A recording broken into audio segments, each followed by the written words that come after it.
নমস্কার বন্ধুরা, আমার চ্যানেলে আপনাদের সবাইকে স্বাগত। আজ আমি বানাতে চলেছি কালো জাম রেসিপি। প্রথমে নিয়ে নিয়েছি গুঁড়ো দুধ, 1 চামচ সুজি, 1 চামচ ময়দা, সোডা, নিয়েছি ঘি, চিনি, নিয়েছি গোলাপ জল, দুধ, 4টে এলাচ আর সাদা তেল। প্রথমে দুধ দিলাম, দুধটার মধ্যে 1 চামচ ঘি দেব। দুধ আর ঘিটা ভালোভাবে আমি মিশিয়ে নেব।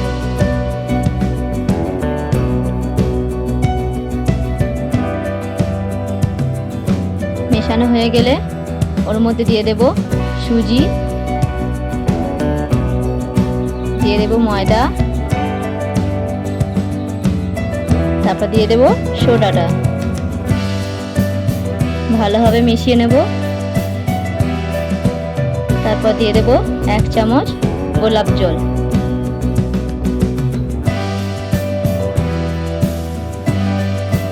গোলাপ জলটা দিয়ে আবারও ভালোভাবে মিশিয়ে নেব।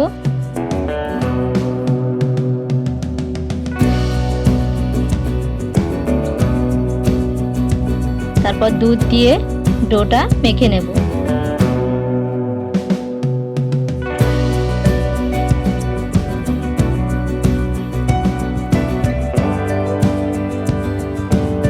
ভালোভাবে একটু মেখে নেব।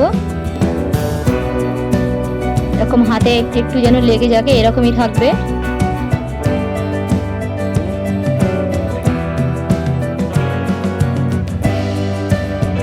পাত্র থেকে ছেড়ে যাচ্ছে, ডোটা এরকমই থাকবে। আর 30 মিনিটের জন্য রেখে দেব। তারপর কড়াইতে 500 ml মতো জল দিয়েছি, দিয়ে দিচ্ছি 1 বাটি চিনি।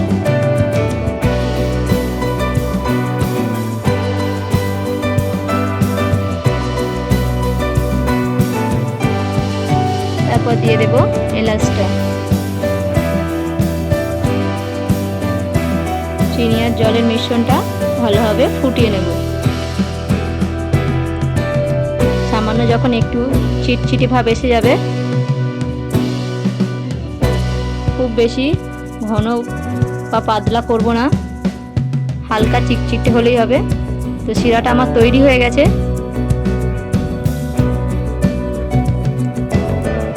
প্রথমে হাতে একটু ঘি মেখে নেব।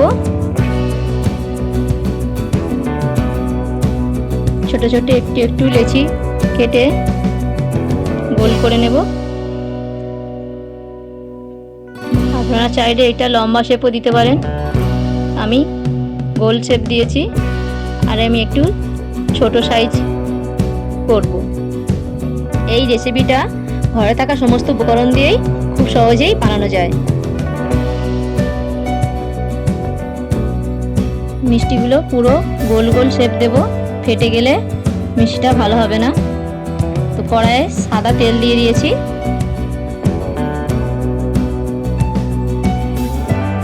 তেলটা সামান্য একটু গরম হলে মিষ্টিগুলো ভেজে নেব।